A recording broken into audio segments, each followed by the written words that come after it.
Continuamos también disfrutando de estos primeros 125 años de la Barraca Bertolotti, que lo celebra creando un museo. Un museo donde podemos disfrutar de piezas que han formado parte de la historia, donde se ven reflejados sobre todo nuestros mayores, con elementos que se utilizaban en diferentes rubros, especialmente a nivel rural, y que son un legado precioso para nuestra ciudad.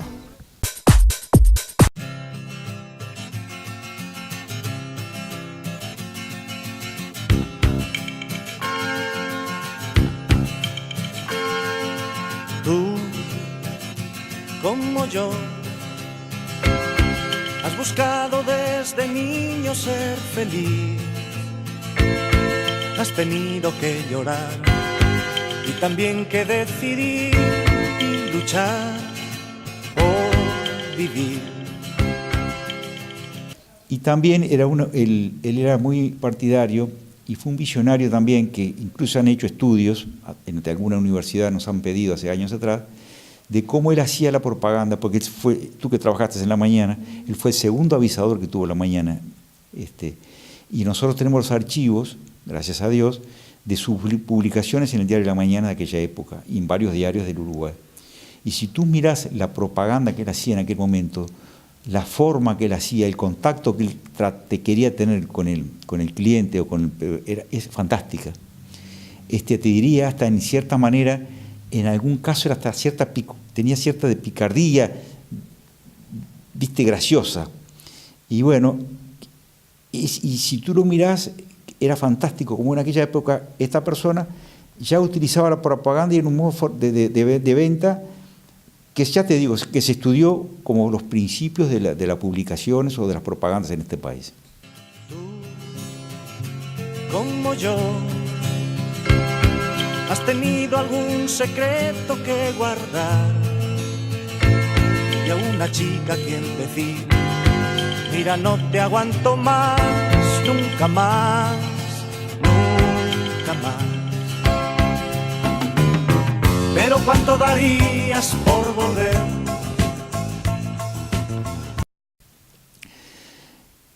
La historia es muy larga de él, ya te digo. Después, la suerte que tuvimos, la empresa, es que después siguió mi padre, que nació en 1913. Mi abuelo había nacido en 1864. Él era hijo de italianos. Mi padre ya en 1930, 30 y pico, ya se empieza a incorporar a la empresa. Y ahí viene no un quiebre, pero viene lo que a veces sucede fuera de las empresas y en el mundo, que fue la Segunda Guerra Mundial. Entonces, a raíz de eso, muchas fábricas que se importaban mercadería de Europa se destruyeron durante la guerra. Lamentablemente muchas se destruyeron, otras cambiaron de rubros por armamento y bueno, se destruyeron. Entonces ahí mi padre, que era más joven, tiene que volver a rearmar toda una cantidad de importaciones y de salir a buscar industrias en el mundo. Y él empieza a viajar después de la posguerra y como él contaba, para ir a Estados Unidos, un viaje se demoraban 3 días, en famosos aquellos DC-3 de Panam, un viaje de 28 pasajeros que salían del aeropuerto de Melilla, y tenía que ir parando porque eran aviones chicos y no tenían suficiente autonomía, entonces hacían en Porto Alegre, otra ciudad, después dormían en Manaus y al otro día arrancaban otra ciudad más, hasta que llegaba a Estados Unidos. Lo mismo cuando iba a Europa desde la posguerra, él siempre contaba que sobre todo en Inglaterra le daban unos bonos para poder comer porque no había comida, entonces, pero como él era extranjero, le daban un poquito más de comida. Y volaban los aviones de guerra ya transformados en aviones comerciales. Y bueno, toda esa historia que se fue dando logró que se rearmara otra vez, otra vez la importación de maquinaria. Ya se traían máquinas de coser la Helvetia, que venía de una fábrica suiza, que duró hasta la Segunda Guerra Mundial. Después empezaron a traer la marca La Novia, que es una máquina de coser muy conocida, que esa empezó a venir de Italia de las posguerras. A vivir ese tiempo una vez más, a fabricar aviones de papel, o a esperar a tu novia en su portal.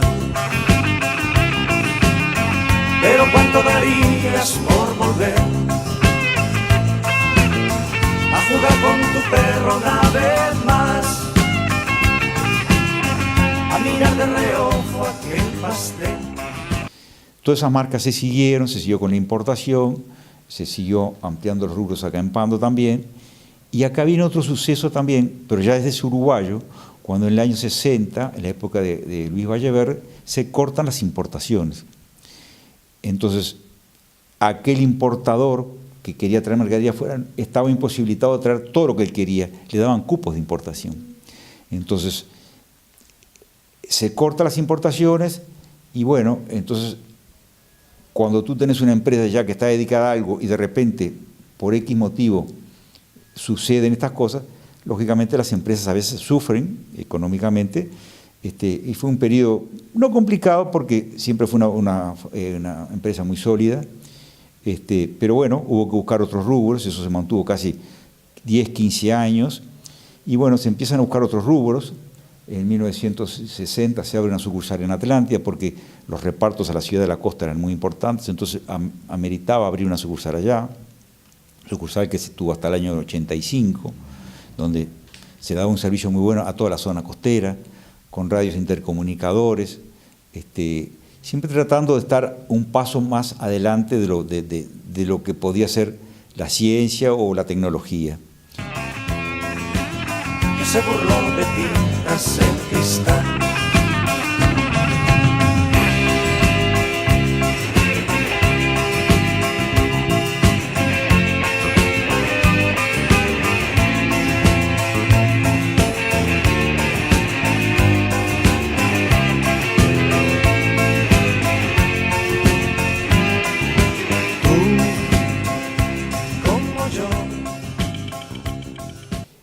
Después, ya en esa época, empezamos a actuar la tercera generación, que es mi hermano, mis hermanas y yo. Nosotros éramos 4 hijos, de los cuales estuvimos bien al firme mi hermano Ambrosio y yo, que soy Alfio, siguiendo un poco los nombres de mi abuelo y de mi padre.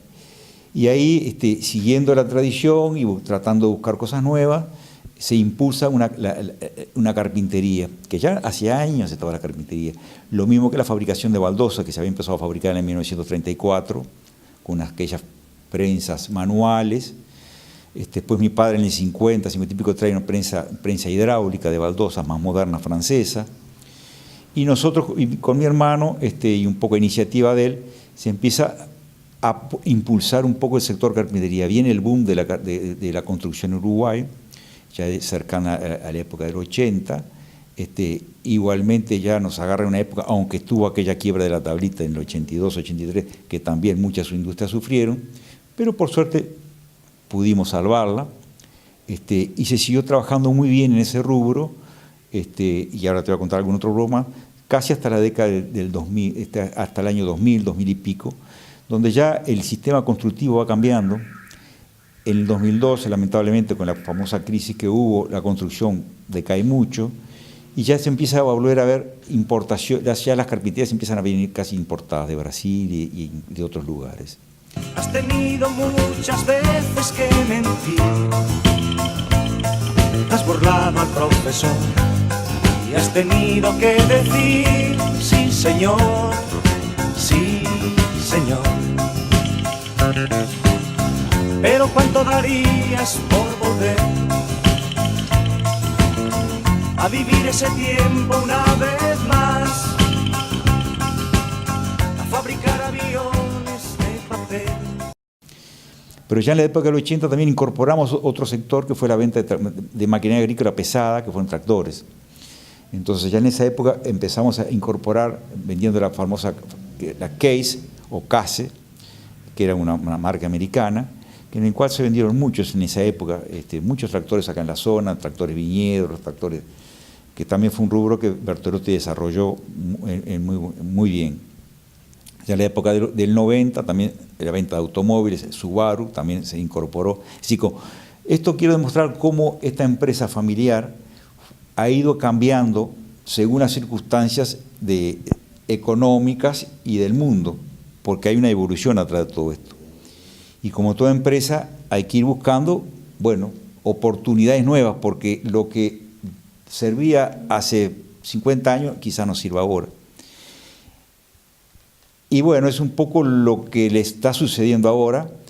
Ahora está entrando, por suerte, la 4ª generación, que yo siempre digo, es una empresa netamente familiar, que creo que hay muy pocas en el Uruguay, te diría que debe haber muy pocas, y en el mundo también debe haber muchas, pero tampoco hay tantas, de que la misma familia empezó en 1894, siguió don Ambrosio, siguió Alfio, seguimos nosotros y ahora tenemos la suerte que ya la cuarta generación ya está establecida. O esperar a tu novia en su portal. Pero ¿cuánto darías por volver a jugar con tu perro una vez más? A mirar de reojo aquel pastel que se borró de tintas el cristal.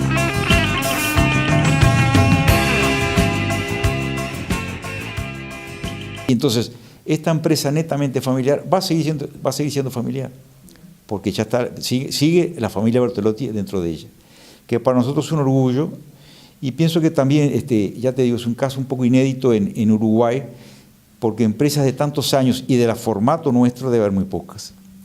Y eso, bueno, nos da la tranquilidad de que quizás Bertolotti pueda estar muchos años más. Y también con la incorporación de gente joven, con los cambios tecnológicos que han habido en los últimos años, sobre todo en el tema de comunicaciones y de computación y de internet, que los muchachos lo manejan con mucha más facilidad que nosotros, porque el cambio que nosotros tuvimos es impresionante. Si tú pensás el año 90 hasta el día de hoy, todo lo que ha cambiado, y lo que quizás en el futuro se cambie cada vez más, lógicamente para mejorar. A veces no nos cabe en la mente, o no estamos ya en edad como para decir, tengo que empezar a estudiar todo esto, y para ellos es pan de todos los días.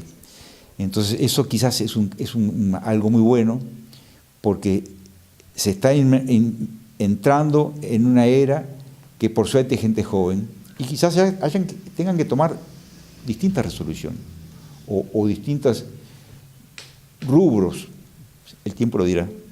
Pero por lo menos hasta acá llegamos con los 125 años y estamos muy contentos.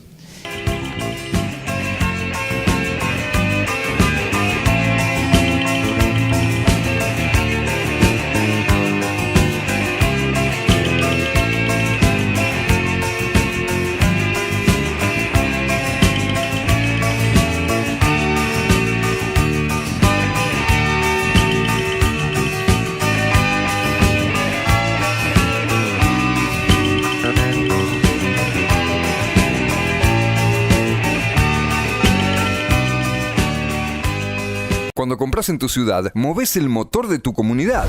Además tenés el respaldo de la cercanía de saber quién te vende, con el compromiso que solo te da el cara a cara. Si compras local es mejor, por vos y por todos. Organiza Cámara Comercial de Pando. Apoya TVL Televisión Local.